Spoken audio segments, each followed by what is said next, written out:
റോസമ്മ തോമസിന് ആദരാഞ്ജലികൾ.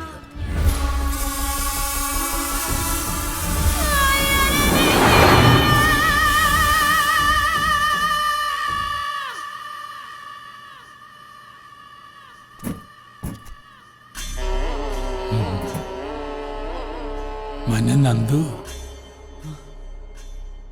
ഇപ്പെന്തായി? തള്ളേ നീ തന്നെ പറഞ്ഞയച്ചു. നീ അകത്ത്, ഞാൻ പുറത്ത്, അവളും പുറത്ത്. നിന്റെ ആ അലീക്ക ഉണ്ടല്ലോ, അലീക്ക, അയാൾ കഴിഞ്ഞ ആഴ്ച ചത്തു. പിന്നെ ഞാൻ ലക്ഷ്മിയും കൂട്ടി തോട്ടപ്പള്ളിക്ക് പോയി. അതിലെനിക്ക് കൂടുതൽ മെനക്കെടേണ്ടി വന്നില്ല. സ്വന്തം തെറ്റ് മനസ്സിലാക്കിയ ഒരു നല്ല അച്ഛനായിട്ട് ഞാൻ അവളുടെ മുമ്പിലേക്ക് അഭിനയിച്ചു. എൻ്റെ സരോജിനിയുടെയും പിള്ളേരുടെയും ഒപ്പാ ഇപ്പോൾ അവളുടെ താമസം. ഞാൻ അവളെ തൊട്ടിട്ടൊന്നുമില്ല. അതിനുള്ള അവസരം ഒത്തു വന്നില്ല, അതാ സത്യം. പക്ഷേ അധികം താമസിക്കാതെ അത് നടക്കും.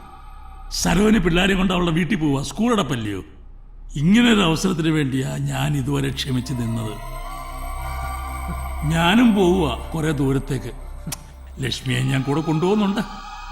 എനിക്കും പ്രായമൊക്കെ ആയി വരികയല്ലേ, എൻ്റെ കാര്യങ്ങൾ നോക്കാനും ആരെങ്കിലും വേണ്ടേ. പിന്നെ അന്യനാട്ടിലൊക്കെ ചെന്ന് കഴിഞ്ഞാൽ അവൾ എൻ്റെ ഭാര്യയാണോ വെപ്പാട്ടിയാണോ ഇതൊക്കെ ആരന്വേഷിക്കാൻ? എടാ, നീ വിഷമിക്കണ്ട. നിന്റെ സ്വന്തം കൂടപ്പുറപ്പൊന്നും അല്ലല്ലോ ഇത്ര തെണ്ണിക്കാൻ. എടാ, ഞാൻ മോഹിച്ചതൊന്നും നടത്താതിരുന്നിട്ടില്ല ഇതുവരെ. കുറെ നീ തടയാൻ ശ്രമിച്ചതല്ലേ, അതുകൊണ്ട് നീയും കൂടെ നിറഞ്ഞിട്ടാകാന്ന് വിചാരിച്ചു. നടത്തിയിരിക്കും നാരായണൻ.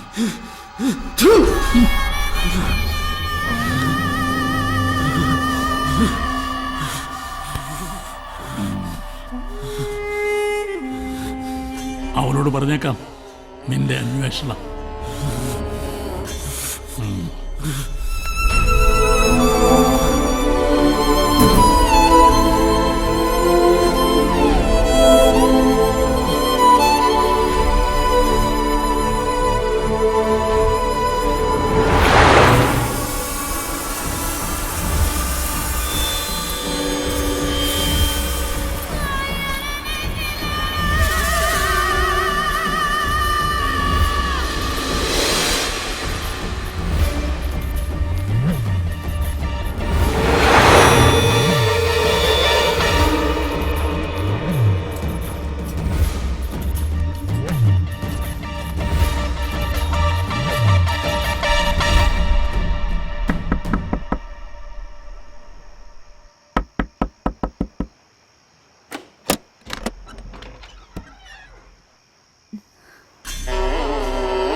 സരോജിനിയും പിള്ളേരും വീട്ടിലേക്ക് പോയില്ലേ, നമുക്കും പുറപ്പെടണം.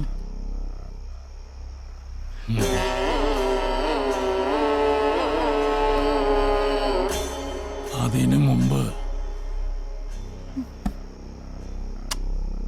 നീ വിഷമിക്കണ്ട. നിനക്ക് ഞാനില്ലേ. നിന്നെ പോലെ പ്രായപൂർത്തിയായ ഒരു പെൺകുട്ടി എവിടെ പോയാലും എല്ലാവരും ഒരേ കണ്ണുകൊണ്ടേ കാണൂ. ഏതെങ്കിലും പരുന്തുംകാലി പോകുന്നതിനും ഭേദം നീ എന്നെ അനുസരിച്ച് കഴിയുന്നതല്ലേ. നീ എന്നെ ഒരുപാട് കൊതിപ്പിച്ചിട്ടുണ്ട്. ഇത്ര നാളും ഞാൻ കാത്തിരുന്നു. ഇനിയും എന്നെ നിരാശനാക്കരുത്. ഇവിടെ ആരും വരില്ല, ആരും ഒട്ടറിയാനും പോകുന്നില്ല.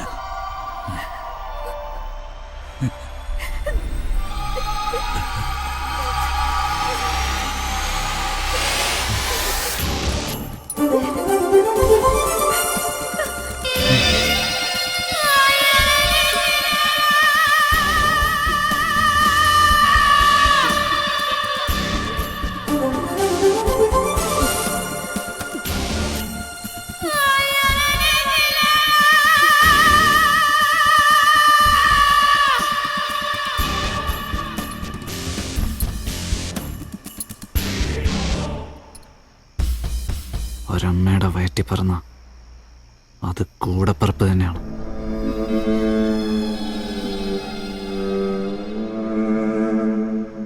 രണ്ടച്ഛനായാലും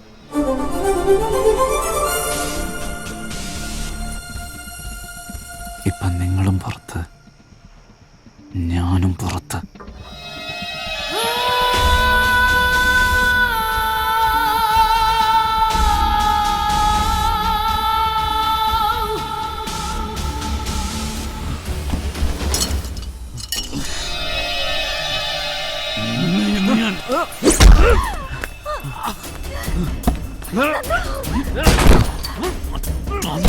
കയ്യൊന്ന് കഴിയടാ.